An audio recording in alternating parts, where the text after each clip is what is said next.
Engineering mechanics. প্রথমত mechanics মানে কি? মেকানিক্স হচ্ছে ফিজিক্স বা পদার্থবিদ্যার একটা ব্রাঞ্চ, যেখানে আমরা কোনো একটা বস্তুর স্থিতি ও গতি নিয়ে আলোচনা করি, মানে রেস্ট কন্ডিশন আর মোশন কন্ডিশন নিয়ে আলোচনা করি। এছাড়া এই রেস্ট বা মোশনের জন্য দায়ী যে সমস্ত ফোর্স বা বল, সেটা নিয়েও আলোচনা করি। তাহলে মেকানিক্স কি? যেখানে আমরা কোনো একটা বস্তুর মোশন বা রেস্ট কন্ডিশন নিয়ে স্টাডি করব, আর ওই মোশন বা রেস্টের জন্য যে ফোর্স দায়ী, সেই ফোর্স নিয়েও স্টাডি করব।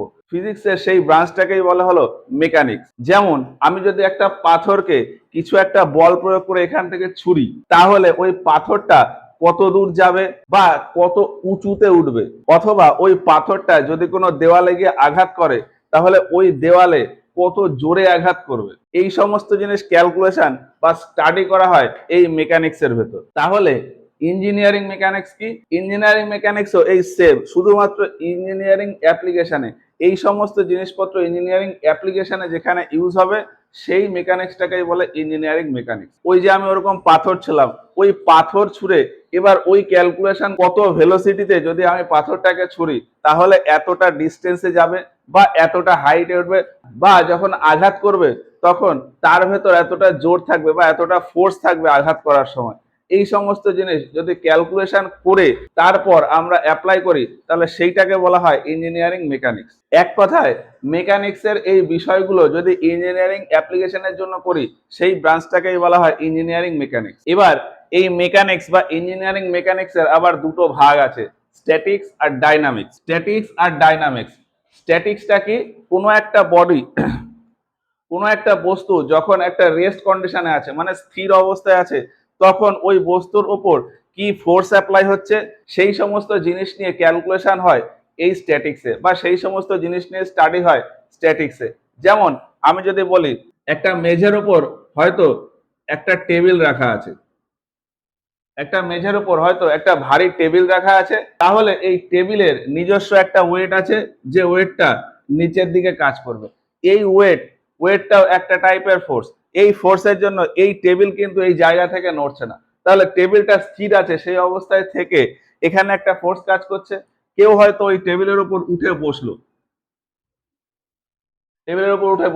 তাহলে ওই টেবিলের উপর বাইরে থেকে একটা ফোর্স অ্যাপ্লাই হবে, তাও কিন্তু টেবিলটা স্থির অবস্থাতেই আছে, টেবিলের কিন্তু পজিশন চেঞ্জ হচ্ছে না, বা তার শেপে কিন্তু কোনো চেঞ্জ হচ্ছে না। তাহলে এই ক্ষেত্রে এই লোকটা এর উপর যে ফোর্স অ্যাপ্লাই হচ্ছে, সেই ফোর্স নিয়ে ক্যালকুলেশন।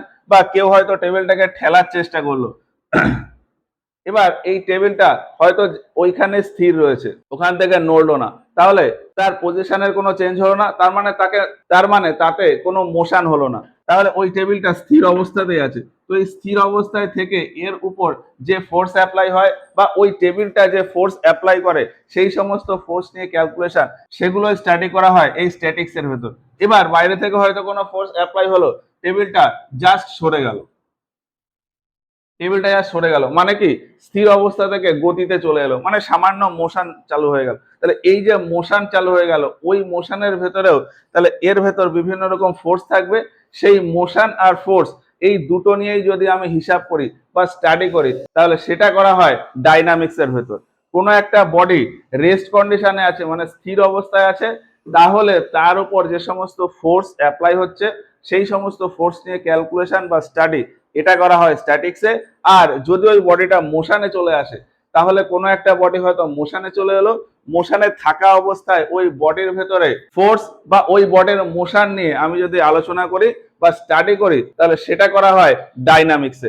সেটাই হলো ডাইনামিক্স। তাহলে স্থির অবস্থায় বস্তুর স্টাডি স্ট্যাটিক্স, চলমান অবস্থায় বা মোশন কন্ডিশনে কোন একটা বস্তুর স্টাডি, সেটা হচ্ছে ডাইনামিক্স। এবার এই ডাইনামিক্সের আবার দুটো পার্ট আছে, কাইনেটিক্স আর কাইনামেটিক্স। ডাইনামিক্সের দুটো পার্ট, কাইনেটিক্স আর কাইনামেটিক্স। ডাইনামিক্সে যেমন বললাম যে কোনো একটা চলমান বস্তুর স্টাডি হবে, তাহলে এই চলমান বস্তুতে ওই বস্তুর কিছুটা মোশন থাকবে, ওই বস্তুর মোশনের জন্য কিছুটা ফোর্স অ্যাপ্লাই হবে, মানে ওই বস্তুর উপর কিছুটা ফোর্স হবে। তো মোশন আর ফোর্স, এই দুটো নিয়েই যদি স্টাডি করি, সেটাকে বলা হয় কাইনেটিক্স। কাইনেটিক্স এর ভেতর কোনো একটা বস্তুর মোশন আর ওই মোশনের জন্য দায়ী ফোর্স, এই দুটো নিয়েই স্টাডি হবে। আর কাইনামেটিক্সে কি হবে, শুধুমাত্র মোশন নিয়ে স্টাডি হবে। কাইনামেটিক্সে শুধুমাত্র ওই বস্তুর মোশন নিয়ে স্টাডি হবে। যেমন সেই প্রথমে একটা এক্সাম্পল দিলাম যে আমি যদি একটা পাথর ছুঁড়ি, তাহলে ওই পাথর ছুঁড়লে পাথরটাতে একটা মোশন থাকবে, তাহলে পাথরের মোশন, যে পাথরটা কতটা দূরে যাবে বা কতটা হাইটে উঠবে, মোশন নিয়ে স্টাডি। আর ওই পাথরে কতটা ফোর্স অ্যাপ্লাই হলো, পাথর ফাইনালে যখন আঘাত করবে তখন তার ভেতর কতটা ফোর্স থাকবে, এই দুটো জিনিস নিয়েই যদি স্টাডি করি তাহলে সেটা করা হয় কাইনেটিক্স এর ভেতর। এবং আর আর যদি শুধুমাত্র পাথরটা কোন স্পিডে যাচ্ছে বা কত দূরে যাচ্ছে বা কত হাইটে উঠছে শুধুমাত্র সেটা নিয়ে স্টাডি করি, সেটা হলো কাইনামেটিক্স এর ভেতর।